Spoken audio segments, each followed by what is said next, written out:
hati-hati dengan jebakan pembuktian diri karena di dalamnya terkandung hubungan yang salah dengan Tuhan dan tergantung sesuatu kekanak-kanakan dalam jiwanya.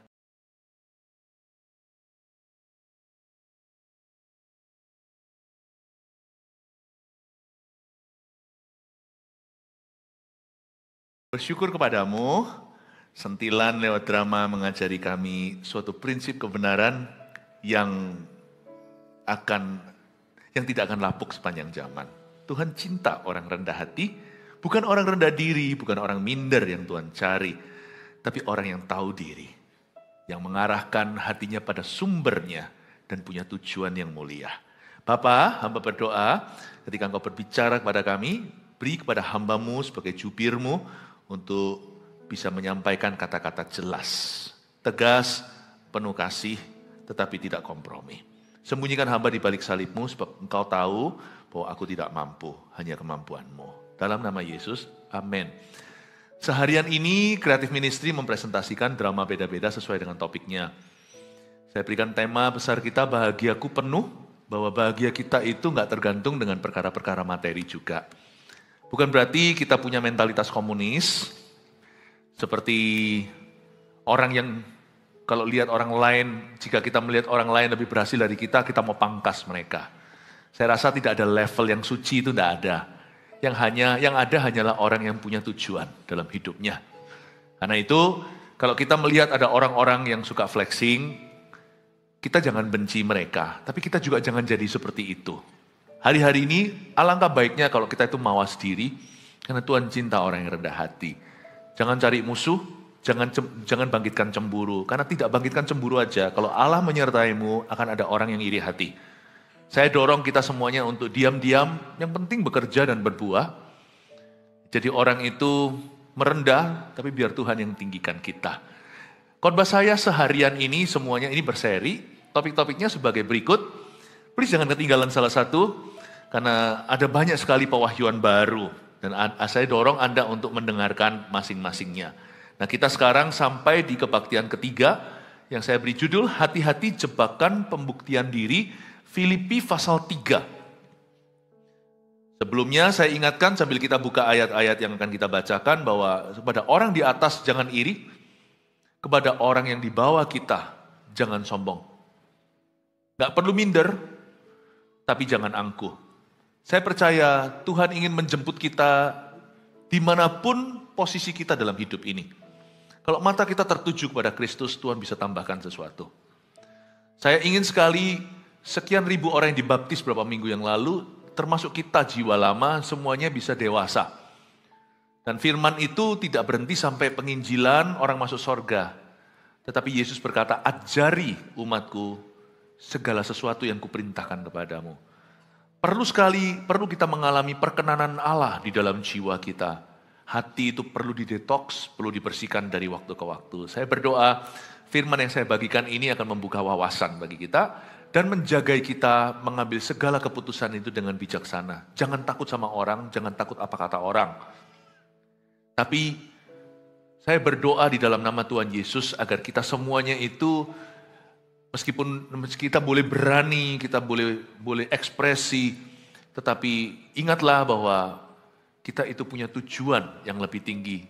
Karena itu jangan taruh kepercayaanmu pada hal-hal yang duniawi, tapi taruhlah kepercayaanmu pada perkara-perkara yang ada di atas. Mari kita baca Filipi pasal 3 ayat 1 sampai 11. Mulai ayat pertama, akhirnya saudara-saudaraku, bersukacitalah dalam Tuhan. Berhenti di sana, di 1a dulu. Jangan lupa Filipi adalah surat Paulus dari penjara. Jadi waktu Paulus menuliskan kepada umatnya, bersukacitalah, dia sedang menderita. Kakinya sedang dipasung belenggu, demikian pula tangan dan lengan. Tapi dia bisa berkata bersukacitalah. Berarti sumber sukacita Paulus bukan dari materi dan tidak jasmani. Mungkin apa yang saya sampaikan kita semua sudah tahu. Tapi kita perlu merenungkan sungguh-sungguh karena kita cenderung lupa. Manusia itu, daging Adam dan Hawa, sering pikun untuk perkara-perkara yang dasar dalam iman. Firman ini tidak akan pernah kadaluarsa, kebenaran ini tidak pernah kuno. Orang yang mengikutinya akan diberkati, orang yang tidak mengikutinya akan terantuk pada batunya nanti.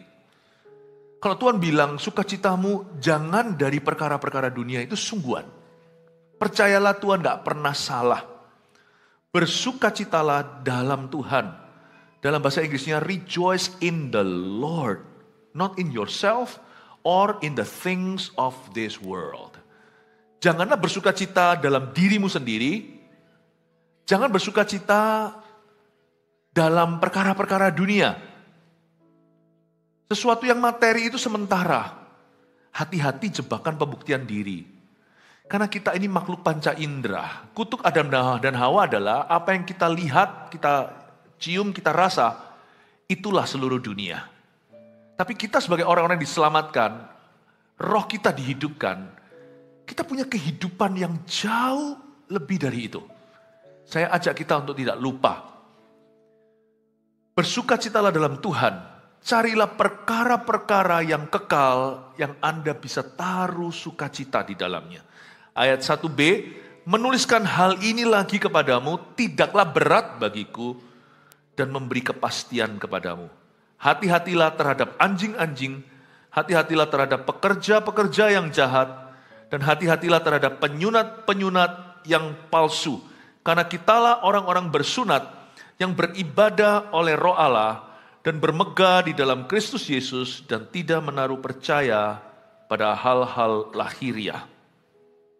Kalau kita baca sekali lagi menulis ayat 1b, menuliskan hal ini lagi kepadamu tidaklah berat bagiku.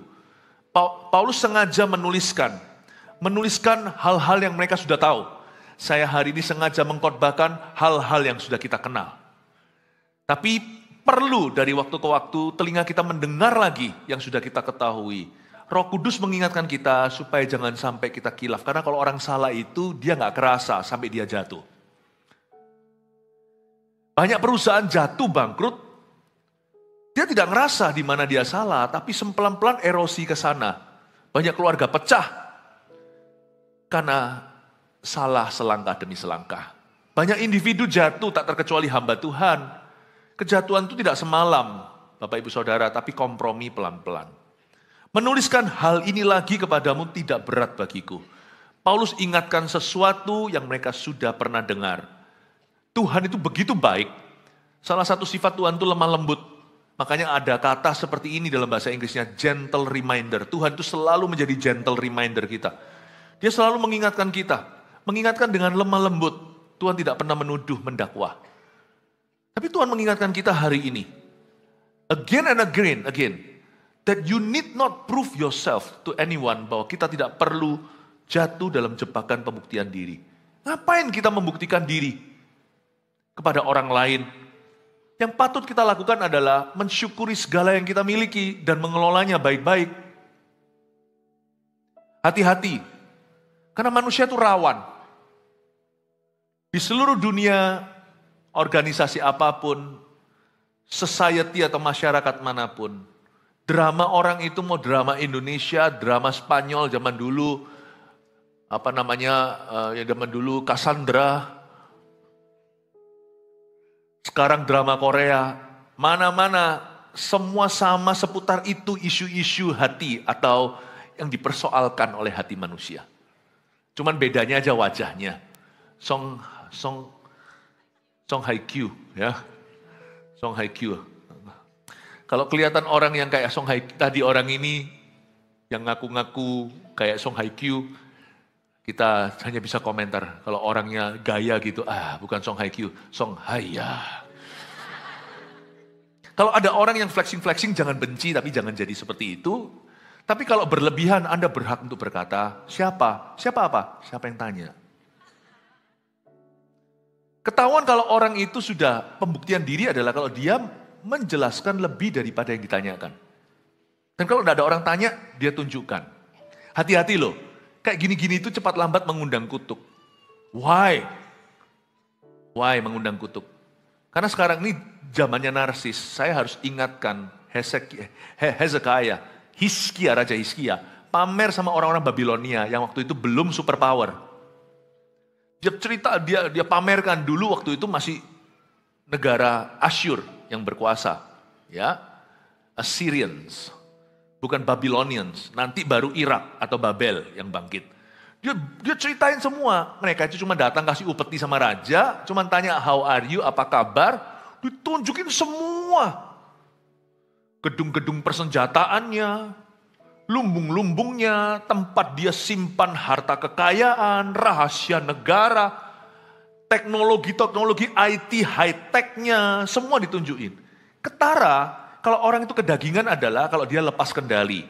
Kalau orang tanya sama Anda naik apa? Cukup jawab naik mobil, naik kendaraan. Kalau ditanya kendaraan apa, ceritakan. Jangan lebih 1-2 kalimat daripada 1 kalimat pertanyaan. Karena lebih dari itu, disitulah area main setan. Biarlah yamu adalah ya, tidakmu adalah tidak. Lebih dari itu nanti Anda masuk jebakan. Di zaman narsis semua orang ingin menunjukkan sesuatu. Tuhan ajari kita untuk tidak lupa. Jangan kena penyakit pikun rohani. Menuliskan hal ini lagi kepadamu tidak berat bagiku yang memberi kepastian kepadamu. Let God remind you to be careful. Untuk hati-hati di zaman seperti ini. Ya. Cuman ya, gak usah marah dengan orang yang begitu. Tadi satu contoh waktu dalam drama sama-sama salah. Yang ngaku seperti Song Hye Kyo tadi itu, dengan yang makan nasi bungkus, tapi marah-marah. Yang satu sombong, yang satu minder. Saya lebih suka tadi, yang satunya lagi yang diperankan oleh laki-laki, cuek aja dia, dikira tisu basah. Nikmati whatever on your level. Orang yang tahu kalau itu masker silakan, nggak tahu ya pakai aja untuk lap meja. Just enjoy your level gitu loh. Dengan pengetahuan terbatas, kalau ternyata itu bukan lap meja, ya sudah belajarlah sesuatu yang baru, berkembanglah dalam pengetahuan. Jadi orang itu chill aja, nyantai aja. Gak usah marah kalau lihat orang sukses, gak usah gaya kalau lihat orang belum sesukses Anda. Kalau Anda bisa seperti itu, Anda bisa melayani semua orang. Anda bisa memimpin semua orang. Hati-hati dengan jebakan pembuktian diri. Gak usah marah juga dengan orang yang begitu. Kalau marah berarti kita iri, sungguhan. Orang yang bisa marah, lihat orang flexing gitu dan dia bisa, wah gimana. Itu nanti kalau dia sendiri sekaya itu dia juga flexing. Sama. Mentang-mentang aja, sekarang dia belum gitu. Coba lihat anak kecil ya, anak kecil itu lucu, tapi di dalam diri seorang anak kecil yang lugu itu tersimpan rekam jejak Adam dan Hawa, daging kita. Lihat anak kecil, kalau lihat temennya makan donat atau makan sesuatu yang enak, itu gitu aja, dia ngomel kan, itu dia kepingin. Betul nggak? Kalau Anda lihat anak gitu itu lucu memang. Tapi itu menjadi PR bagi Anda, nggak usah overreaktif, nggak usah kita overreaksi dan berlebihan lalu marahi anak, dia nggak salah apa-apa. Tapi kita lihat sebuah sifat dalam dirinya, anak kita itu gampang terpengaruh. Temennya makan sesuatu dan dia suka itu, tapi hari ini lunch yang dibawakan oleh mamanya ke sekolah nggak enak bagi dia, tapi temennya dia bawa gula-gula. Lalu dia makan itu enak, sweet, manis-manis, lihat nanti ya, dia gak bisa happy. Oh gitu aja gaya, aku juga pernah makan itu, papaku pernah beli 10 dan gitu. Anda lihat ya nanti ya, sekarang lucu, nanti suatu hari di dunia istri, di dunia harta, di dunia karir, dia sama, itu anak yang sama nanti kalau sudah gerang, udah besar, udah gak lucu. Kalau Anda bisa marah lihat orang sukses, dan Anda bisa mencibir mereka memang salah, tapi Anda juga salah. Jangan jadi salah karena orang lain salah. Jangan terbawa-bawa dalam dosa orang lain. Makanya Alkitab berkata, jangan mudah, jangan ceroboh menumpangi tangan. Itu bukan hanya penumpangan tangan. Jangan terseret, jangan terpancing dalam dosa orang. Kalau sampai ada orang yang seperti tadi di ilustrasi dalam drama itu, nanti kalau terbalik, sama dia juga akan melakukan begitu. Jaga hati dengan segala waspada. Bukan hanya terhadap setan yang menggoda, tetapi terhadap kawan di sekeliling Anda dan lingkungan. Jaga, fokus. Fokus pada Yesus, fokus bangun talentamu. Jangan iri talenta orang lain, jangan komentari. Hati-hati jebakan pembuktian diri, karena saya hari ini ingin mengajarkan firman dengan cara yang praktis. Saya bedah hati, supaya kita semua itu semakin dewasa. Ini firman buat kita semua, termasuk buat saya. Menuliskan hal ini lagi kepadamu tidaklah berat bagiku, dan memberi kepastian kepadamu. Hati-hatilah terhadap anjing-anjing, hati-hatilah terhadap pekerja-pekerja yang jahat. Kasar banget nih ayat. Siapa anjing-anjing di sini? Konteksnya begini, Paulus tuliskan kepada jemaat, kalian harus hati-hati ya dengan pengaruh-pengaruh buruk di sekelilingmu. Hati-hati terhadap anjing-anjing, hatilah terhadap pekerja-pekerja yang jahat itu. Zaman itu ada orang-orang Farisi yang katanya bertobat, tapi masih beritakan sunat. Jadi mereka itu suka mengkamiri orang-orang gereja Yahudi. Kalian terima Yesus gak cukup. Kalian terima Yesus tapi perlu tetap untuk disunatkan secara lahiriah agar kalian masuk sorga. Nah itu Paulus berkata, orang-orang ini kepingin memperhamba kamu. Orang-orang seperti ini tidak sungguh-sungguh niat melihat pertumbuhanmu. Mereka cuma mau Anda di dalam gerejanya. Tapi mereka tidak pernah mengelola kerohanian Anda. Mereka tidak pernah memberi makan. Mereka tidak pernah menumbuhkan. Meskipun Tuhan yang memberi pertumbuhan kan ada peran. Apolos dan Paulus dikatakan menabur dan menyiram. Tapi mereka tidak pernah nyiram, tidak pernah nabur. Pokoknya yang penting mereka itu memberitakan sunat lahiriah tapi tidak pernah membedah hatimu. Tidak pernah sungguh-sungguh mentraining Anda. Tidak pernah sungguh-sungguh mementori. Tidak pernah memuridkan. Tidak pernah mengedukasi dengan benar. Hati-hatilah terhadap anjing-anjing seperti itu. Terhadap pekerja-pekerja jahat. Hati-hatilah terhadap penyunat-penyunat yang palsu. Saya tambahkan hari ini di zaman edan seperti ini. Hati-hatilah dengan orang Kristen yang fokus hidupnya salah.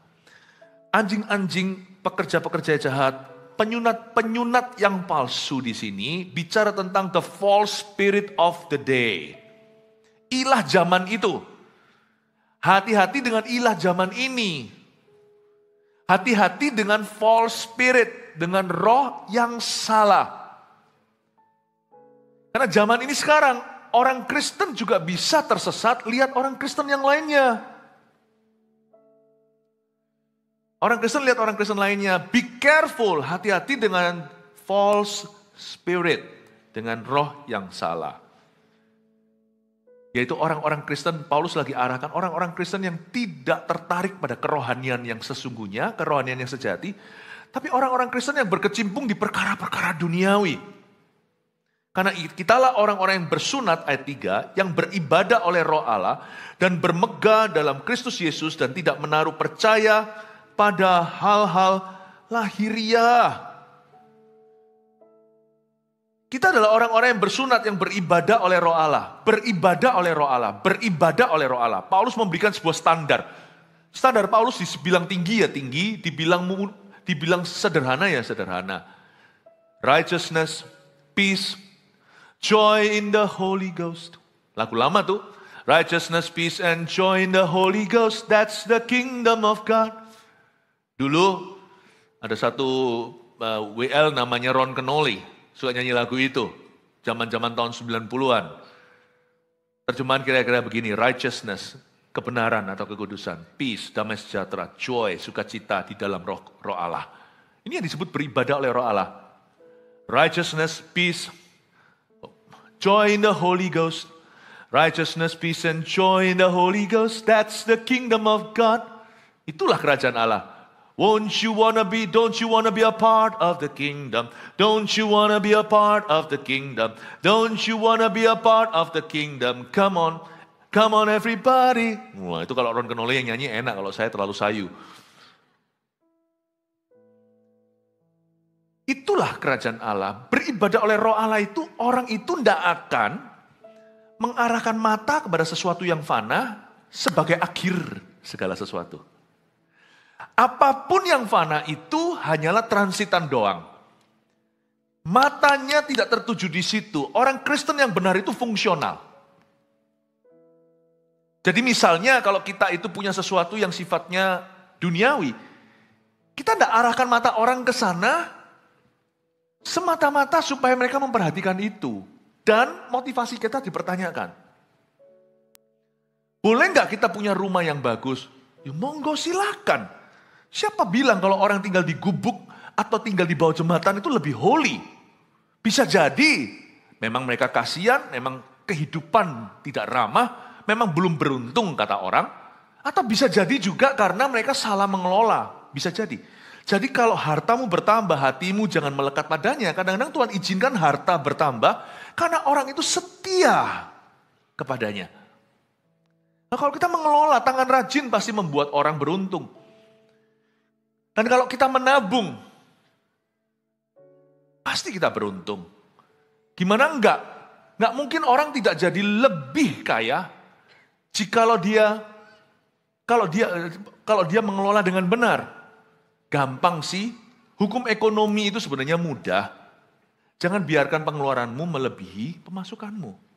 Sudah pasti orang yang begitu, tahun demi tahun pasti punya lebih. Dulu Titik Puspa ya, pernah nyiptakan lagu ini. Itu di TV-TV zaman sebelum internetan, semua orang masih nonton televisi. Bing bang bang yuk, kita ke bank. Itu lagunya anak kecil. Bang bing bung yuk, kita nabung. Terus atau apa lagi? Jangan dihitung, tahu-tahu nanti kita dapat untung. Itu pesan baik buat orang-orang Indonesia. Jangan kita itu invest di sesuatu yang kita belum mampu. Dan jangan iri kalau orang lain yang mengencangkan tali pinggangnya dan mengelola secara profesional, dia punya lebih di akhir tahun nanti. Jangan berkata kepada mereka hedon setelah 5 tahun. Jangan. Makanya itu kita diajari bahwa sebenarnya kalau kita setia dalam perkara kecil, kita bisa dipercaya dengan perkara besar. Nah, masalahnya adalah tidak semua berkat ketika diberikan itu jadi berkat. Nah, setelah orang diberi berkat, hartanya bertambah, hatinya melekat di sana dan mulai pamer dan sok-sokan. Di situ dia kehilangan visi dan tujuan.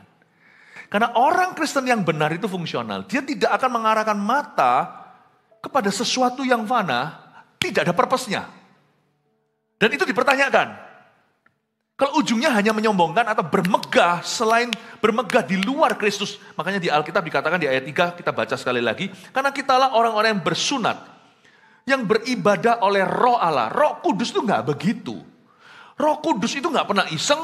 Roh Kudus itu enggak pernah abu-abu motivasinya. Roh Kudus itu selalu jelas dan tegas dalam setiap langkahnya. Setiap perbuatan, perkataan itu terang benderang. Righteousness, peace, joy in the Holy Ghost menjadi standar hidupku juga. Righteousness. What righteousness does it do in my life? Kalau saya diberkati dengan ini, kekudusan apa yang dinyatakan dalam hidup saya dengan benda ini? Bukan berarti semua harus dipakai untuk ministry. Siapa bilang? Enggak. Tapi apakah saya menjadi lebih bersyukur kepada Tuhan?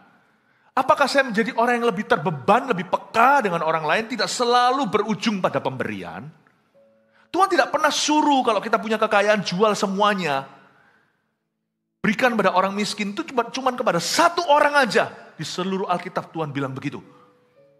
Itu pasti Tuhan punya dealing sendiri. Tuhan pasti punya urusan sendiri dengan orang kaya yang muda itu. Jangan pakai sesuatu yang merupakan sekali kejadian menjadi sebuah doktrin bagi semua orang. Karena itu bukan doktrin keselamatan, itu bicara tentang Tuhan, karya Tuhan yang sangat spesifik kepada seseorang. Tuhan tidak pernah suruh. Kalau kita suruh sungguhan semua kita jual, namanya harta duniawi itu semuanya jelek, semuanya jahat. Memiliki hal-hal itu adalah dosa, mendingan kita semua pakai koteka. Buktinya Anda masih pegang HP. Di Indonesia ini semua orang punya HP. Mau di desa manapun juga ada HP banyak. Pemakai internet salah satu terbanyak di seluruh dunia. TikTok, apa semuanya kan di mana? Instagram, Facebook, wah.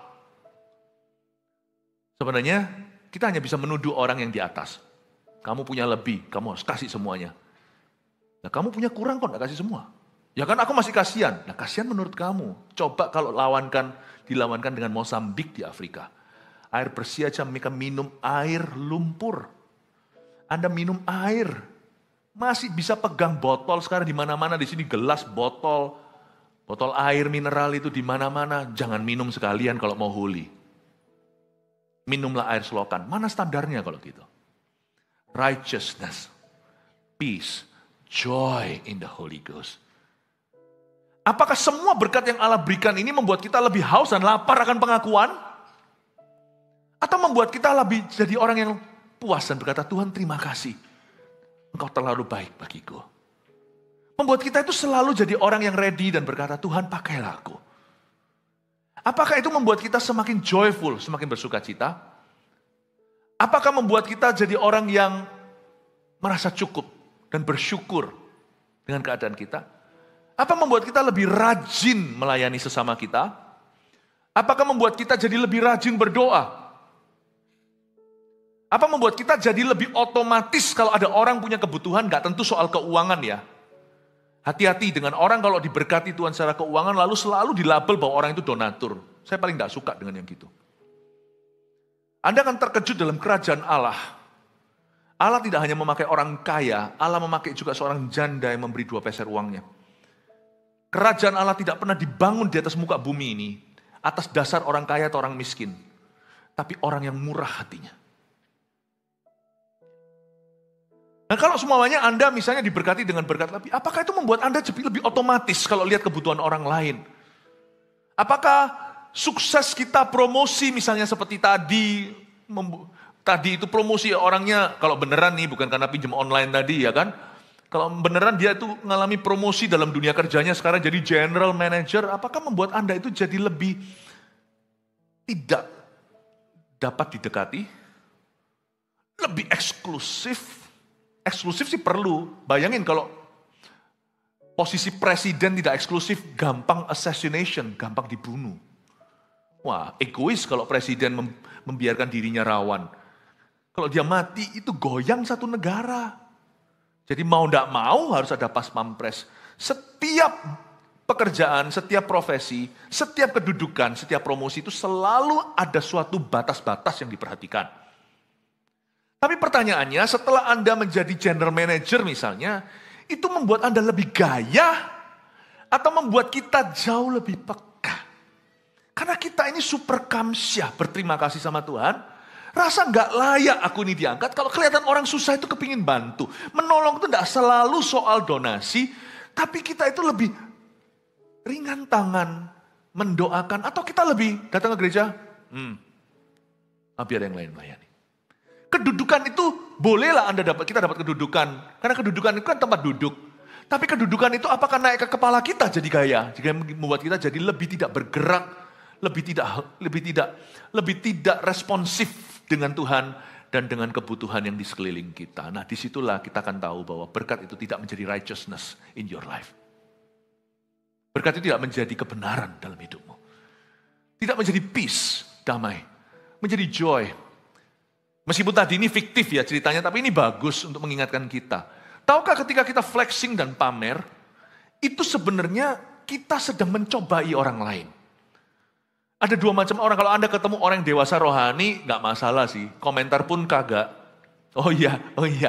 Kalau terlalu keterlaluan biasanya orang akan tanya, siapa yang tanya. Tapi gak enak, jangan ngomong gitu, jangan bilang Pastor Philip yang suruh, nanti berantem semuanya nanti. Orang tersinggung juga bisa kan. Janganlah, diam aja lah. Alihkan pembicaraan. Tapi kalau semuanya Anda, mau ngomong apa sih? Jadi lupa. Nanti lah, pasti ingat ya. Righteousness, peace, and joy. Apakah berkat itu menjadikan kita lebih peace nggak itu loh? Dicobai. Kita itu kalau ketemu sama orang yang dewasa sih nggak masalah sih. Aman-aman. Yang berdosa cuma satu. Berdosa halus itu, bocor halus kekudusan. Itu namanya kudus bocor halus itu di situ. Kalau ketemu orang dewasa nggak apa-apa, karena Anda nggak memancing siapa-siapa. Tapi ketemu orang yang nggak dewasa, Anda nggak bahaya. Orang itu dalam bahaya. Anda menjerumuskan orang itu pada satu dosa, itu dosa Kain. Kita iming-iming. Jangan imingi orang kecuali Anda rela berikan itu. Kalau Anda imingi mobil Anda, siap nggak kasih kuncinya ke dia? Kalau nggak, jangan iming. Pakai aja mobilnya untuk jemput dia ke gereja. Kalau nggak pakai untuk jemput gereja, diam-diam aja nikmati dengan keluargamu. Wong Anda punya itu lumrah-lumrah, halal-halal dari hasil kerjamu kok. Ya kan? Nggak ada mobil yang lebih suci, nggak ada. Lebih bagus itu Itu salah, lebih jelek itu kasihan nggak ada. Setiap orang punya berkatnya sendiri-sendiri. Simpanlah berkatmu, nikmati dengan keluargamu. Apa yang Tuhan berikan kepadamu, Tuhan tidak minta itu kok. Itu dari Tuhan kok. Segala sesuatu yang kau miliki, itu untuk kau syukuri dan nikmati. Amin. Asal saya tahu dalam keluarga saya tidak layani mamon, tapi Tuhan Yesus yang saya layani. Selalu God first dan people, selalu Tuhan dulu, lalu manusia, baru setelah itu uang, harta, benda. Kalau saya tahu, saya bisa menikmati. Mau ekonomi kelas, bisnis kelas. Yang ekonomi kelas tidak bisa berkata bisnis kelas gaya. Kalau kita nggak mau gaya sungguhan, mari kita berenang Selat Sunda. Naik pesawat aja sudah gimana. Saya sebenarnya kita jangan sampai terpancing ke gitu-gituan. Karena di dalam kerajaan Allah tidak ada kapitalis, tidak ada komunis. Kebudayaan kerajaan sorga itu adalah righteousness, peace, and joy in the Holy Ghost. Do you create peace dengan harta Anda? Dengan sukses Anda itu, apakah Anda mempromosikan damai sejahtera dalam diri orang lain atau memancing mereka cemburu dan iri hati? Sebenarnya loh, orang pamer itu tidak ada untungnya. Mau tahu kenapa? Sebab kalau orang itu diberkati, sukses, dipromosi sama Tuhan, disertai, nggak usah pamer pun, orang sudah bisa lihat. Orang bisa lihat. Karena gimana pun juga, mata orang itu pasti ada yang nggak siap melihat keberhasilan Anda. Tapi pamer itu tidak ada untungnya. Kenapa? Kalau kita pamer sama satu orang itu membuat orang itu harus milih dalam hatinya. Waktu dia lihat Anda berhasil begitu, tapi kalau ini hasil pamer ya, kalau dia lihat sendiri itu urusan dia dengan Tuhan. Tapi kalau karena kita pamer, maka itu urusan kita di hadapan Tuhan. Nah orang itu akan berpikir seperti ini dalam hatinya. Dia harus memilih untuk dia, tidak aku tidak lihat ini. Mungkin dia dalam kesulitan keuangan. Tidak, dalam nama Yesus. Aku tolak.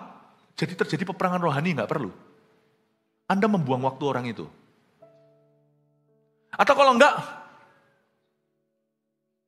terpancing dia untuk minta pinjaman dari Anda. Orang itu jadi murahan. Karena Yesus berkata, anak-anakku, keturunan mereka enggak minta roti. Atau orang itu di dalam hati gaya, malah mengecammu. Di luar sana, gitu. Tapi senyumnya senyum kecut. Di dalam hatinya mereka mengutukimu, gitu aja gaya. Dan tidak ada orang akan mengagumi kita. Karena materi yang kita banggakan. Tidak akan ada. Sungguhan tidak akan ada orang bahagia untuk kita. Orang manusia, daging Adam dan Hawa itu baru bahagia kalau materi itu milik mereka. Jadi dengan kita menceritakan sesuatu yang bukan milik mereka, mereka tidak akan memuliakan Anda. Ujungnya di dalam hati, mereka mengecam dan mencibirmu. Itu cipta musuh di dalam jiwa. Coba ya, saya tunjukkan bodohnya flexing. Sehingga kita hanya bisa membuat orang jadi iri. Membuat orang jadi cemburu. Dan membuat orang jatuh. Belum lagi kalau kita itu membanggakan sesuatu yang sifatnya duniawi. Belum lagi musuh yang sungguhan. Hati-hati dirampok ya. Hati-hati didatangi dengan orang-orang yang akan minta sesuatu. Atau memerasmu. Saya dorong ya. Kenapa saya harus mengajarkan ini kayaknya sesuatu yang tidak emergency banget. Ini tidak urgent, tapi important. Kalau saya selalu fokus khotbah saya melulu kepada yang urgent, Anda tidak akan tumbuh. Saya harus imbangi selalu dengan sesuatu yang penting, tapi tidak emergency atau tidak darurat. Tidak berubah pun nggak apa-apa, tapi saya mau gereja kita semuanya berjalan ke arah humility, bukan ke arah gaya. Hati-hati dengan jebakan pembuktian diri, karena di dalamnya terkandung hubungan yang salah dengan Tuhan, dan tergantung sesuatu kekanak-kanakan dalam jiwanya. Saya berdoa supaya orang-orang Kristen di dalam gereja kita ini dimuridkan dengan benar oleh Roh Kudus, sehingga semuanya itu bertumbuh, merasa puas dan diam-diam bertumbuh dan berbuah. Yang penting kita berfungsi, yang penting kita berbuah. Hati-hati terhadap penyunat-penyunat yang palsu. Be careful dengan orang-orang Kristen yang tidak menunjukkan sesuatu yang betul. Kita harus beribadah oleh Roh Kudus, righteousness, menghasilkan peace dalam diri orang, joy, sukacita dalam Roh Kudus, dan tidak menaruh percaya pada hal-hal lahiriah. Coba katakan tidak menaruh percaya pada hal-hal lahiriah. Ini bukan suruh kita untuk pakai koteka. Sekalipun kita pakai koteka seperti di zaman batu pun, koteka pun tetap materi. Manusia tidak bisa hidup tanpa material. Udah itu aja, simple aja. Segala sesuatu di dunia ini material soalnya. Oksigen, udara, semuanya itu di alam semesta juga bentuknya jasmani. Jadi jangan anti. Tapi jangan taruh percaya pada hal-hal lahiriah. Jangan menyombongkan diri atas materi. Hal terakhir yang bisa kita sombongkan harusnya materi, bukan hal pertama. Ingatlah Bapak Ibu Saudara jemaat yang saya kasih, hal terakhir yang engkau dan aku boleh banggakan itu materi, itu pun jangan. Kalau kita mau banggakan sesuatu, banggakan yang lain dulu. Misalnya, aku bisa loh, meskipun tetap semuanya itu terkait materi, aku bisa loh ulang tahun papaku mamaku umur 90. Banggain itu dulu. Yang namanya bling-bling itu terakhir dibanggain. Orang yang membanggakan bling-bling dulu ketara hidupnya nggak ada isinya. Sungguhan tidak ada lagi. Kecuali money. Hal lain yang bisa dibanggakan misalnya, weh aku sekolah S2. Banggain silakan. Itu pun kadang-kadang kita juga harus hati-hati apa yang kita banggain. Ya. Wah, banggain yang lainnya. Last thing, terakhir you should be boasting. Yang terakhir yang harus kita bualkan itu harusnya adalah material kemakmuran. Itu yang terakhir. Itu pun jangan. Ini yang disebut di Alkitab tidak menaruh percaya pada hal-hal lahiriah. Be careful of worldly pride. Hati-hati dengan kesombongan duniawi. Apalagi kesombongan rohani. Nah ini jangan-jangan. Meskipun kesombongan rohani itu bukan materi sifatnya. Misalnya, wah dia lebih dalam pelayanan dia lebih hebat segalanya. Itu biasanya orang-orang yang masuk dalam pelayanan tidak bertobat dari kesombongan duniawi dibawa-bawa ke kesombongan rohani. Biasanya itu ada karakter yang gak selesai. Anda lihat ya. Itu biasanya ada suatu prioritas hidup yang salah.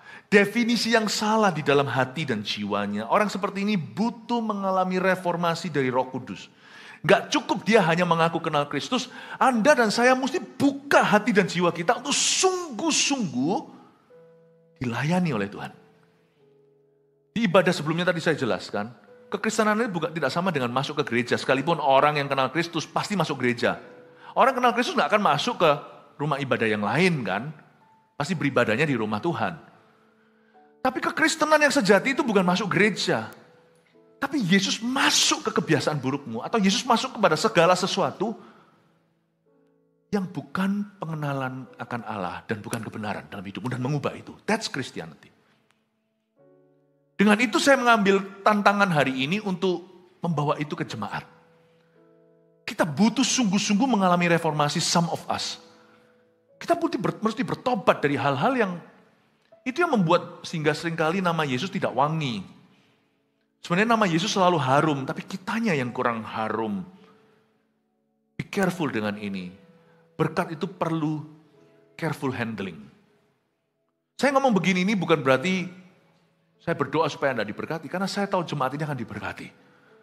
Saya harus mempersiapkan bukan hanya tongkat. Tongkat itu menuntun ke rumput hijau. Gada itu menuntun ke jalan yang benar. Saya harus kasih gada kepada jemaat ini. Kalau Anda diberkati, Anda jadi berkat. Saya pastikan bahwa Anda dituntun ke jalan yang benar oleh karena namanya. Jangan taruh percaya pada hal lahiriah. Kesombongan rohani lebih parah. Kenapa kesombongan rohani lebih parah? Orang yang sombong di dalam pelayanan itu lebih parah lagi. Why? Karena sombong itu tidak rohani. Makanya ada orang berkata, be careful of spiritual pride. Dalam pelayanan seringkali diingatkan, waktu saya dulu baru-baru, lahir baru, saya baru pelayanan, selalu diingatkan oleh kakak-kakak rohani, waktu itu saya pelayanan di Kanada. Be careful, ngomongnya, pakai bahasa Inggris ya mereka, be careful of spiritual pride. Hati-hati dengan kesombongan rohani. Immediately, langsung sebagai bayi rohani, saya sudah bisa memilah-milah nih. Saya bilang, kok bisa pride itu spiritual ya? Saya belum ngerti, saya masih lugu. Tapi sampai hari ini ternyata pikiran itu dari Roh Kudus. Kesombongan rohani itu nggak ada. Kalau Anda lihat orang dipakai Tuhan jadi sombong, itu dia dipakai Tuhan memang. Tapi satu titik gara-gara itu dia jadi sombong. Saya yakin, percaya, tinggal tunggu waktu lihat dia jatuh.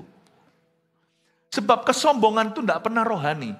Dan orang rohani nggak mungkin sombong. Kalau orang itu sungguhan rohani loh ya, dia pasti nggak sombong. Pasti nggak sombong. Ya. Jadi hati-hati, kalau di dalam gereja kita nggak boleh menyombongkan diri. Di dalam pelayanan kita harus saling merendahkan hati. Kita harus saling menundukkan diri. Nggak boleh sok-sokan. Sombongan rohani. Lucu kalau di dalam pelayanan gitu ada orang tersinggung gitu segalanya. Sombong itu rohani. Sombong nggak pernah rohani. Jadi hati-hati. Di sini Alkitab mengajari kita tidak boleh mentang-mentang. Kamu jangan menaruh percaya pada hal-hal lahiriah. Ayat 4, sekalipun aku juga ada alasan untuk menaruh percaya pada hal-hal lahiriah. Coba lihat ayat 4. Nah, mulai ayat 4a kita akan menemukan hal-hal apa aja yang cenderung menjadi jebakan pembuktian diri dalam kehidupan kita. Saya ulang, sekalipun aku juga ada alasan untuk menaruh percaya pada hal-hal lahiriah. Apa saja? Mari kita baca. Jika ada orang lain menyangka dapat menaruh percaya pada hal-hal lahiriah, aku lebih lagi. Paulus bicara seperti orang gila. Nanti dia ngaku, izinkan aku bicara seperti orang tidak waras. Tapi kali ini aja untuk mewaraskanmu, untuk menyadarkanmu. Jika ada orang lain nyangka dapat menaruh percaya pada hal lahiriah, aku lebih lagi. Tapi ujungnya bagus. Semua ku anggap sampah karena pengenalan akan Kristus. Anda baca sekarang ya. Lihat apa aja yang dibanggakan, saya coba beri interpretasinya. Apa saja yang menjadi jebakan pembuktian diri yang harus kita hindari kalau kita mau hidup bagi Kristus dan berkenan pada Tuhan.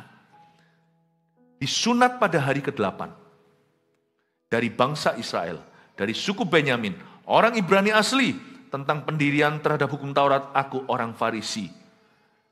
Tentang kegiatan aku penganiaya jemaat, tentang kebenaran dalam mentaati hukum Taurat, aku tidak bercacat. Tetapi apa yang dahulu merupakan keuntungan bagiku, sekarang kuanggap rugi karena Kristus. Mari kita bedah satu-satu. Ayat 5. Disunat pada hari ke-8. Bahasa Inggrisnya pedigree. Pedigree itu kayak anjing ras. Tidak boleh kita sombong karena ras. Karena tidak ada ras yang superior, tidak ada. Tapi hati-hati dengan gunung terbalik. Oke? Gunung terbaliknya sombong itu namanya minder. Orang yang minder akan rasnya, orang itu nanti kalau berhasil, dia akan menganiaya ras lain dan menyombongkan diri. Aku disunat hari ke-8 itu pedigree. Aku second generation royalty. Orang Israel tahu yang disunat pada hari ke-8 itu orang Israel sejati. Dan mereka punya kebanggaan.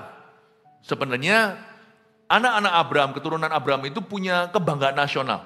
Kami orang Yahudi, jadi mereka punya sebutan Gentiles atau orang-orang yang bukan Yahudi itu dalam tradisi, dalam budaya Yahudi itu mereka disebut anjing. Saya harus hati-hati karena sekarang lagi antisemitisme luar biasa. Ini tidak ada urusan dengan itu, saya hanya mengutip fakta. Dalam sejarah yang disebut dogs di sana itu adalah Gentiles atau orang-orang non-Yahudi. Makanya orang-orang non-Yahudi tidak boleh masuk ke dalam tempat-tempat sakral mereka. Karena dianggap menajiskan kalau kita ini. Menajiskan. Makanya itu Paulus kan kena masalah. Waktu dia bawa satu orang-orang lihat Timotius dan lihat beberapa orang di sana, lihat beberapa orang-orang yang bukan Yahudi, dikira Paulus bawa mereka ke bait suci dan mengkontaminasi. Makanya terjadi huru-hara yang akhirnya Paulus dikapalkan ke Roma. Anda tahu ya? Makanya waktu Tuhan Yesus bicara itu juga dalam konteks budaya, bukan Tuhan menghina. Tidak baik memberikan roti untuk anak dan kasih ke anjing. Aku dipanggil kepada bangsa-bangsa tersesat dari kaum Israel. Yesus bicara saat itu dalam budaya orang Israel sebagai seorang rabi. Tapi orang ini, Sirofenisia, yaitu orang Yunani, yang bukan Yahudi, dia berkata, anjing pun maksudnya kami, makan dari remah roti. Di situ dia appeal naik banding, bicara kepada juru selamat bangsa-bangsa, mendahului waktunya sebelum Yesus meninggal dunia, mati di kayu salib untuk kita. Supaya Anda ngerti konteksnya. So we were called dogs. Dan ini Tuhan tidak berkenan ternyata. Paulus ini hari ke-8, kalau hari ke-8 itu beda. Kalau mereka baru disunat umur 20, itu kan generasi pertama yang dipanggil itu, zaman itu kan Yosua menyunatnya. Lalu habis itu Abraham ya, zaman Abraham sudah menyunatnya kan pertama kali. Kami ini udah lahir ke dalam Di dalam ras ini. Jadi ada semacam perasaan superiority, perasaan lebih. Ras tidak boleh menjadi sumber masalah di dalam gereja, di dalam pelayanan. Ya boleh.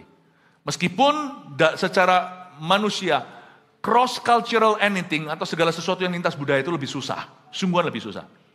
Ya. Jangan jauh-jauh. Malaysia sama Indonesia aja, kalau menikah, sama-sama bisa bahasa Melayunya, tetap nanti akan ada perbedaan budaya. Bahkan secara ilmiah aja dibuktikan, status ekonomi, ras juga apalagi agama itu kalau beda dalam pernikahan itu ada tantangannya. Tapi janganlah hati itu membuat keputusan berdasarkan prejudisme atau diskriminasi. Sesungguhnya di atas muka bumi ini tidak ada ras yang superior, itu tidak ada. Jadi jangan sampai kita itu merendahkan orang karena orang itu beda sama kita. Amin, Bapak Ibu Saudara. Dia berkata, aku disunat pada hari ke-8. Yahudi tulen nih. Kamu KW berapa? Wow. Ya. Karena saya tahu kebenaran ini. Saya mau berdiri di hadapan bangsawan pun. Saya tidak akan gentar. Sorry. Kita sama-sama keringatannya kok. Jadi jangan minder. Orang minder nanti akan jatuh dalam pembuktian diri waktu dia diberkati. Hati-hati. Tapi juga jangan sombong. Lalu berikutnya, dari bangsa Israel. Dari bangsa Israel ini bicara tentang gua anak siapa? Aku anak Yakub. Kalau di sini Paulus mengatakan dari bangsa Israel, dia mengakui, I'm son of Jacob. Tidak boleh kita itu membuktikan diri sama kawan-kawan kita, gua anak siapa. Justru kalau papanya itu berhasil, justru kalau orang tuanya itu berkedudukan tinggi, berpengaruh, kaya atau apa, anaknya justru harus hati-hati karena suksesnya itu sukses ayahmu, bukan suksesmu. Justru you have a big shoe to fill. Justru sepatunya papa itu gede sekali untuk kau isi. Sebuah kebodohan anak orang siapa, pejabat atau apa berkata, lu nggak tahu papa gua siapa. Dia menaruh posisinya di kurcaci karena papanya dulu waktu diangkat tidak begitu. Tuhan paling benci orang mentang-mentang dan orang gitu akan ditinggal sama Roh Kudus karena dia tidak beribadah oleh Roh Allah. Hatinya penuh dengan kedagingan. Saya berharap ini menjadi suatu cara memberi kita inspirasi gimana caranya kita besarkan anak. Anak orang miskin lebih punya harapan kalau mereka itu dididik dengan benar, tapi anak orang kaya kalau tidak dididik dengan kasar. Kasar itu bukan berarti pakai pukul. Nanti dia akan punya mentalitas miskin. Karena yang kaya papanya. Itulah sebabnya. Seorang anak yang punya kunci mobil sebelum punya SIM-nya. Ajari ya, jangan ngebut tabrak anak orang. Ajari dia. Itu mobil papa. Kunci balik ke aku. Kamu nyetir kilometer berapa? Jadi ingat nih maksud saya ya. Karena dia tidak bisa handle your wealth. Tidak bisa handle suksesmu. Karena untuk Anda sampai ke sukses itu pembentukan Allah dan hidup membentukmu. Dia langsung lahir di situ. Pedigree sunat hari ke-8. Keturunannya Yakub. Anda harus ajari gimana pegang pisau sebelum dia pegang samuraimu. Saya dorong di sini supaya tidak ada generasi berikutnya yang gaya karena papanya. Saya sarankan kalau Anda punya mobil yang bagus, di rumah ada 3 misalnya mobil, cari mobil yang paling merakyat, coba drop dia di depan sekolah. Kalau dia malu, pulang les privat denganmu. Anak-anak zaman dulu kan selalu drop di sini aja Pak, drop di sini. Drop di sini. Ya, maksud saya ajari, tolong dididik anaknya, karena pembuktian diri itu bahaya. Itu yang membuat banyak masalah. Dari suku Benyamin. Suku Benyamin di zaman bangsa Israel adalah suku elit. Mereka itu langka. Yang disebut dengan distinguished upper class. Jadi itu harus hati-hati juga. Orang Ibrani asli. Tentang pendirian terhadap hukum Taurat. Aku orang Farisi, garis bawahi aku orang Farisi.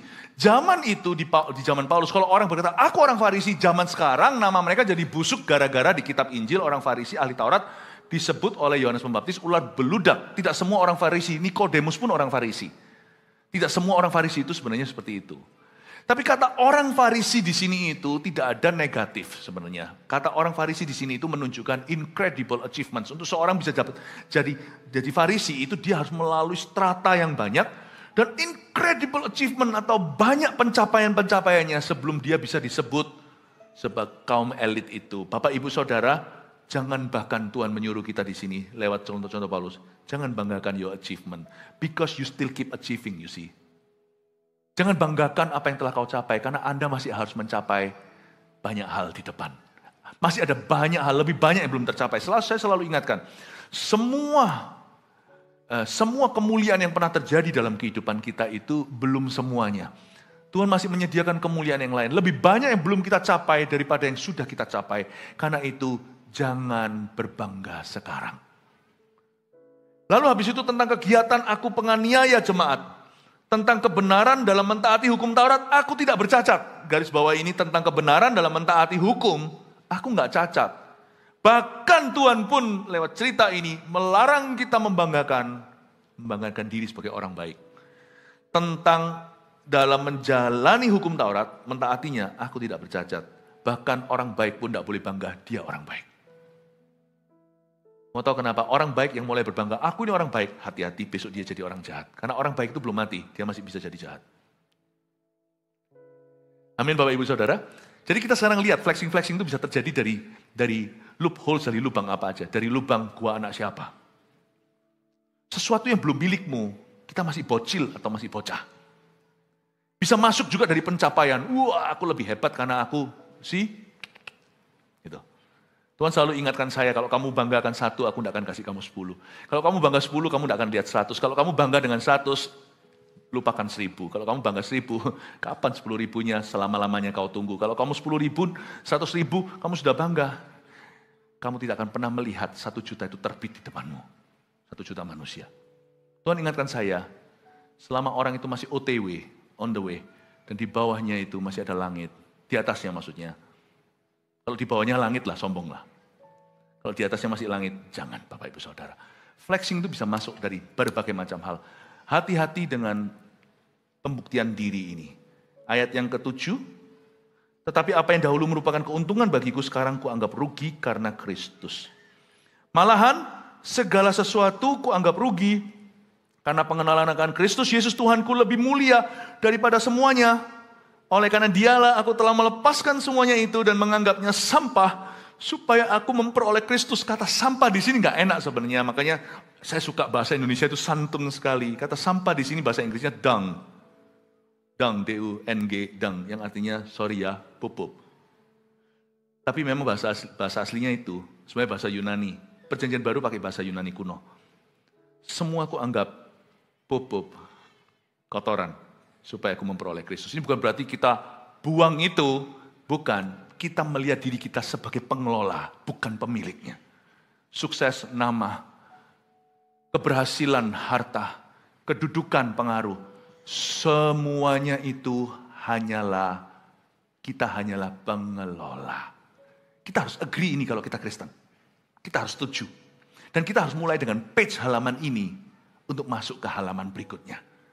Kalau kita mau masuk ke dalam website berkatnya Tuhan, selalu dimulai dengan homepage-nya ini dulu. Lumayan sekarang saya mulai bicara teknologi. Harus masuk ke sini. Halamannya sama. Kita berakhir beda, tetapi halamannya sama. Halaman pertama selalu sama. Harus mulai dari sana. Karena itu hati-hati dengan power syndrome. Sindrom kuasa itu sangat bahaya. Kita semua mesti harus waspada dengan itu. Tidak ada power syndrome, tidak akan ada post power syndrome. Ini yang membuat banyak regenerasi di berbagai company, organisasi, bahkan gereja dan mancanegara gagal total karena sindrom post power atau sindrom setelah berkuasa. Itu harus hati-hati. Saya pun belum sampai ke titik itu. Makanya hari ini semua firman harus kita terapkan dan kita rendah hati menghadapi ini. Post power syndrome. Power syndrome itu di dalam diri orang yang seperti kebaktian sebelum ini tadi, jangan mau menang sendiri. Saya ceritakan panjang lebar, saya dorong Anda mendengarkan semua khotbah saya hari ini. Dan 1-2 tadi juga, di kebaktian sebelum ini tadi saya sampaikan, janganlah kita itu selalu mau menang. Tahu nggak? Sebenarnya power syndrome itu harganya mahal. Kalau kita punya sindrom kuasa ya, kita harus selalu jadi yang the best, the richest, paling hebat, the greatest, yang terbesar. Kalau itu ambisi kita, mikir ulang. Karena siapapun jadi market leader itu akan ditembak. Siapapun jadi trendsetter itu akan punya musuh luar dalam kiri kanan. 1000 rebah, 10.000 di sebelah kiri, 1000 di sebelah satunya. Satu sisi, 10.000 di sisi satunya lagi. Itu hanya bagi orang yang menang perang. Sebab orang yang kalah akan sepi, tidak akan ada 1000 bahkan di sebelah sisi. Power syndrome itu kelihatannya di dalam diri kita itu ada suatu keinginan, dorongan, ambisi untuk menjadi yang the best, terbaik, yang paling dipuji, yang paling tersohor. Jadi pemimpin, tapi tahukah Anda bahwa ada harga yang dibayar dengan semuanya itu? Kadang-kadang saya mikir di ibadah tadi saya ada ceritakan, kadang-kadang menjadi juara 2 itu ya oke loh, menjadi runner up. Juga oke. Dia nangis sebentar. Coba Anda kalau lihat itu yang idol-idol apa itu zaman dulu kan terkenal. Yang menang itu nggak tentu nanti yang paling berhasil karirnya. Kalau dia tidak bisa mengelola dirinya. Kadang-kadang yang nangis, nggak masuk di semifinal. Perempatan lewat. Dia nggak masuk ke dalam finalnya. Atau final kalah, dia nangis. Tapi dia yang dapat record deal. Dia yang dapat deal tanda tangan sama mana, tanda tangan sama apa, recording albumnya misalnya. Nggak tentu. Kalau bisa juara 1, kenapa juara 2? Terkutuklah orang yang sudah berada di dalam pentas perlombaan seperti itu, apalagi yang sudah platform internasional, lalu habis itu dia sengaja mencongkan supaya dia jadi runner up. Lalu dia jadi juara 2 secara sengaja. Loh, bisa jadi juara 1, kenapa harus juara 2? Orang kan harus memberi terbaik, apalagi kita orang Kristen harus tahu itu nafas hidup kita. Giving my best to God.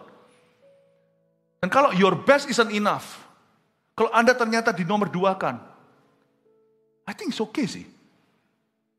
Itu berkat juga loh. Gak selalu jadi leadernya itu yang paling enak. Saya tadi ada cerita juga di kebaktian sebelum ini. Semua hal-hal yang menjadikan saya hari ini leader di depan itu kebanyakan hal-hal yang saya tidak cari. Itu hal-hal yang Tuhan itu dorong saya masuk ke situ tanpa saya tahu. Sebenarnya sebagai anak nomor 2, saya ini anak kedua dari 3 putra. Saya itu sudah nyaman sebenarnya dibayang-bayang. Tapi saya itu kalau bahasa Jakartanya dijorokkan, kalau bahasa Surabayanya dijongkrak. No. Masuk ke dalam hal-hal yang saya harus jadi orang nomor 1 di hal-hal itu. Let me tell you something, okay? Justru orang yang punya power syndrome, yang mudah terjebak di dalam pembuktian diri, biasanya akan jadi orang tanggung. Tapi orang yang tidak punya ambisi begitu, biasanya firman ini berlaku. Bukan kamu yang milih aku yang milih kamu. Supaya kamu pergi dan berbuah dan buahmu itu lebat. Lebat bahkan lezat. Sebenarnya harga yang dibayar itu besar. Makanya itu saya nggak ngerti kenapa ada orang yang mau jadi tercantik. Mau jadi orang terkaya. Menjadi orang yang paling bertalenta. Tapi karakternya nggak mumpuni, itu nanti akan menderita di belakang. Itulah sebabnya cukup kita itu rendah hati, Tuhan yang akan angkat kita. Dan kalau Tuhan angkat kita dari kerendahan loh ya, bukan dari ambisi manusia tapi dari kehendak Allah. Allah memberi semua resources-nya, sumber dayanya diberikan pada kita untuk mencukupkan kita tetap berada di atas bertahta bersama dengan Tuhan. Rahasia berhasil itu dalam firman Tuhan itu bukan jalan ke atas, terjang terus, tembus. Halalkan segala cara. Rahasia berhasil itu turun ke bawah ke kaki Tuhan. Dan berserah penuh menyerahkan haknya. Saya selalu berkata gini, rahasia kita terletak pada satu tempat di badan kita, dalam bahasa medisnya, dengkul. Here my friend, di sini. Turun ke bawah. Anak-anak muda juga dengarkan. Kalau Anda dari keluarga yang sangat berhasil, Anda jauh lebih besar homework-nya. Lebih baik diam, melayani sampai Tuhan menilikmu. Lepaskan dirimu dari bayangan orang tuamu. Berfungsilah, orang Kristen yang benar berfungsi. Berbuahlah. Earn the respect of the world. Usahakan respect-nya dunia. Bukan karena bayang-bayang Anda, tapi karena buah. Kasih tepuk tangan untuk Tuhan. Saya harap ini akan mengajari kepada kita dan mengingatkan kita soal banyak aspek. Firman ini sebenarnya Anda bisa pakai untuk apapun juga. Karena firman ini adalah blueprint. Tapi nanti Anda bisa menggunakannya. Saya percaya Anda bisa diberi Tuhan hikmat untuk tepat guna. Sebentar lagi saya selesai dan berada dalam Dia bukan dengan kebenaranku sendiri. Karena mentaati hukum Taurat, melainkan dengan kebenaran karena kepercayaan kepada Kristus, yaitu kebenaran yang Allah anugerahkan berdasar kepercayaan. Lihat ayat 10 ya. Yang ku kehendaki ialah mengenal Dia dan kuasa kebangkitannya dan persekutuan dalam penderitaannya, di mana aku menjadi serupa dengan Dia dalam kematiannya, supaya aku akhirnya beroleh kebangkitan dari antara orang mati. Dulu terobsesi pembuktian diri, tapi ayat 10, orang ini yaitu Paulus sekarang terobsesi untuk mengabdi. Ingat satu hal aja, lawan kata pembuktian diri itu bukan tidak membuktikan apa-apa, bukan. Lawan kata pembuktian diri adalah mengabdi. Mengabdilah. Mengabdilah. Sekarang dia terobsesi untuk mengabdi. Dan berbuah. Dia berkata, aku akan mengabdi dalam kebangkitan. Aku akan mengabdi bahkan dalam penderitaan bersekutu dengan kematian. Aku akan mengabdi sampai pada akhirnya hingga aku beroleh kebangkitan dari antara orang mati. Fokus hidup orang yang berbuah bukan pada pembuktian diri. Fokus hidup orang yang berbuah adalah menjadi berguna. Ingat, selama hati Anda begini, Tuhan akan angkat Anda. Ishak itu luar biasa, generasi kedua. Ishak itu cari sumurnya Abraham yang tiada airnya, karena sumur yang berair tidak butuh dia. Ishak menggali sumur Abraham yang mati. Ternyata membual airnya, dia jadi raja Aqua. Ini orang luar biasa loh. Karena di gurun Sahara semacam itu ya, emas tiada harganya. Orang haus masa jilat-jilat emas. Tapi dia menjadi juragan sumur. Saya kagum, cikal bakal orang Yahudi, makanya hari ini sampai hari ini Israel itu bisa turun-temurun begitu. Karena coba lihat bibit bobot bebetnya. Abraham punya anak Ishak, bukan anak gampangan. Kecil-kecil mau dikorbankan. Lalu habis itu dia waktu pertama kali di company orang tuanya, dia ambil sumur papanya yang mati, divisi bermasalah, dia solve dengan kepandaiannya. Saya rasa itu harus menjadi patronnya kita kalau kita mau benar-benar menurunkan sesuatu ke anak-anak muda di gereja ini. Amin. Termasuk di dalam pekerjaan Anda pelayanan, di dalam konteks hidup Anda masing-masing. Yakub coba lihat itu. Dia pergi itu cuma dengan pakaian di badan. Dia lari dari kakaknya Esau cuma dengan tongkat di tangan. Dia pulang kembali dari Laban menjadi orang seperti apa dia. Yusuf apalagi, ya ampun. Cuman bermodalkan hikmat Allah dan mimpinya. 1/5 ditabung 20%, 7 tahun. Dia beli semua Mesir. Sampai orang Mesir dia beli. Orang Mesirnya dia beli, semua milik Firaun. Firaun pun takut sama dia dan menganggap dia bapaknya. Kalau Anda baca, Yusuf meskipun wakil Firaun, dia adalah bapaknya Firaun. Kalau saya lihat semuanya ini, yes Lord. This is it. Ini artinya mengabdi. Mengabdi itu menemukan tempatnya, berbuah, fokus di sana, nggak banyak bicara, tidak flexing, dia terus bertumbuh. Dan dia selalu menaruh dirinya menjadi solusi dalam segala keadaan. Dia memberi diri, use me, pakailah aku. Dan dari situ, respect demi respect tiba. Demikianlah orang Kristen yang berfungsi. Hari-hari ke depan Anda akan melihat dua macam orang Kristen. Orang Kristen yang ngomong doang, dan orang Kristen yang tidak banyak bicara, banyak bekerja, berbuah, dan orang-orang seluruh dunia nanti suatu hari akan berkata, pada orang ini ada Tuhan. Saya berdoa, orang Kristen seperti itu ditemukan banyak sekali di gereja kita. Haleluya. Mari kita makin berdiri. Bahagia kita tidak tergantung kekaguman orang. Amin Bapak Ibu Saudara? Enggak apa-apa. Bahagia kita tidak tergantung apa kata orang. Bahagia kita bahkan tidak tergantung apa yang orang pikirkan tentang kita. Bahagia kita bergantung penuh pada ini. Mengabdi pada Kristus. Dan hidup kita dipakainya. Udah itu aja. Fokus ke situ berapapun umurmu. Apapun konteks hidupmu. hari-hari ke depan, tahun 2024, saya kasih bocoran akan menjadi tahun pergeseran yang hebat dan mujizat. Itu akan menjadi temanya. Jadi nanti akhir tahun ini saya busy sekali, 10 kali khotbah Natal. Lalu habis itu tanggal 31 saya nggak kemana-mana. Saya tinggal 31, kita akan tutup tahun di sini sampai malam harinya 5 kali. Saya bagikan visi itu, saya kasih bocoran dulu di kebaktian 3 hari ini. Tahun pergeseran, Anda akan melihat banyak orang kaya baru. Mulai tahun depan, banyak orang kaya, orang miskin baru. Tahun depan, mulai tahun depan. Anda akan lihat orang yang pinter tidak dapat beasiswa, orang yang berusaha sepinter-pinternya dapat beasiswa tahun depan. Anda akan melihat nanti ya, yang terkemudian menjadi terdahulu.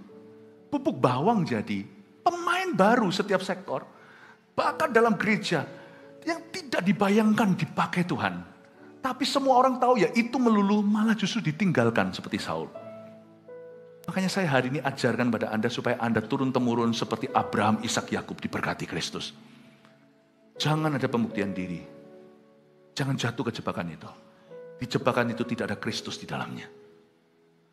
Mawas diri. Mengabdi lewat pekerjaan Anda. Anda kerja apa? Mengabdilah di sana. Mengabdi sungguh-sungguh. Bukan demi kaya kalau Anda kerja, meskipun itu sudah menjadi konsekuensinya. Kalau pemasukan Anda melebihi pengeluaran, ya pastilah. Daripada orang yang foya-foya, ada banyak orang berlagak kaya tapi tidak punya apa-apa. Amsal yang bilang, ada orang yang berlagak miskin, tapi punya segala sesuatu. Kalau Anda bisa mengelola, mengabdi itu bukan demi.